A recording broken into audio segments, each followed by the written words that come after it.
you're still at a young age, so to process, finances and what's going on in life for anyone at that age, it's hard to understand.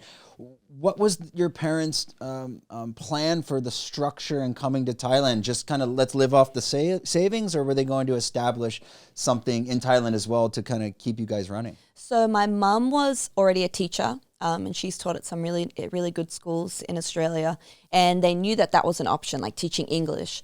And they discovered that you can do the TEFL course, the teaching foreign language, quite quickly in Thailand. I think it was within a few months. So they decided to come here and they signed up for a TEFL course. Did that within a few months, and then they got jobs as teachers, actually at Kajonkiat. Okay. Yeah. I was livid when we moved. I think I didn't leave my room almost for a couple of years. And when my parents moved to started working at Kajonkiat, they took me there to go as a student. And it's like a Thai program, but bilingual. So they have a class for the halfies that speak English and Thai, and then they have classes for kids who just speak Thai. And I was the only full foreigner, other than one other kid called Aaron, but he actually spoke Thai. And I was bullied quite a bit. I hated it. I just hated it. And I was, at that time, I felt like I hated my parents as well. I was just giving them so much attitude, and which makes me laugh now, because now my mom's been wanting me to go home to Australia, and I'm like, you can't make me leave. But what year was that when you came? 2009 we moved. 2009, so you're just getting into your teens. You're in this foreign country. 14, and 15. I mean, Thailand in 2009 is not like it is today at all, especially in Phuket. So once you landed here again, now you're saying you're being bullied, or was it just, can you explain that a little bit more? Just the kids were not very nice to me. There was one guy, actually, we're civil now. Obviously you grow up and things change, but yeah, they just picked on me. I knew that there was one girl who was also kind of making up rumors so that people wouldn't like me. And I think naturally, always growing up as a girl, I've always been the guy's girl. So I've always had a lot of guy friends, and I've always been a bit tomboy, and the girls weren't really like that.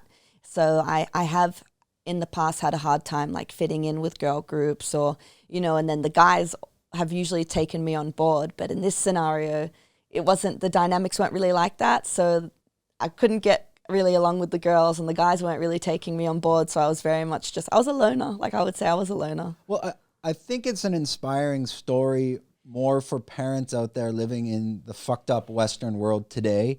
And a lot of them, I get messages from friends from high school of, if only I could live in Thailand and kind of do what you're doing. And I always say to them, you can. Yeah. Come here and teach English. Yeah. But I have kids, so I think this is to anyone out there listening. Your parents were probably 35, 40 when they came out here? Yeah. Yep. My mom. Yeah, about there. Which is a huge move. I mean, you're kind of already, establishing yourself in your home country. Your kids are about to go into high school, if not already ready.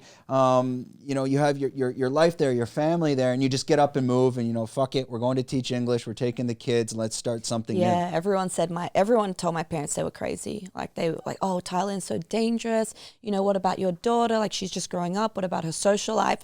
In hindsight, it's the best thing they could have done for me, because I think that I just would have maybe continued down the direction that I was going through. And despite my first experience at a school in Thailand, when my parents ended up getting a job at Head Start, it was just opening, which is a very big school here now.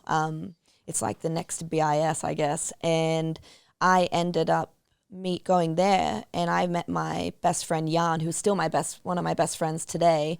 And that's when I started to love Phuket, and my whole experience just changed. And I think growing up here was one of the best gifts that my parents ever gave to me. I'm so grateful for it. It opened my mind in so many different ways, because it's Thailand, but you have a lot of people from a lot of different countries. I learned to speak Thai, and, it opened my mind with food. If you enjoyed this content, we're doing 5 clips like this a week. If you want to watch the full podcast, click here.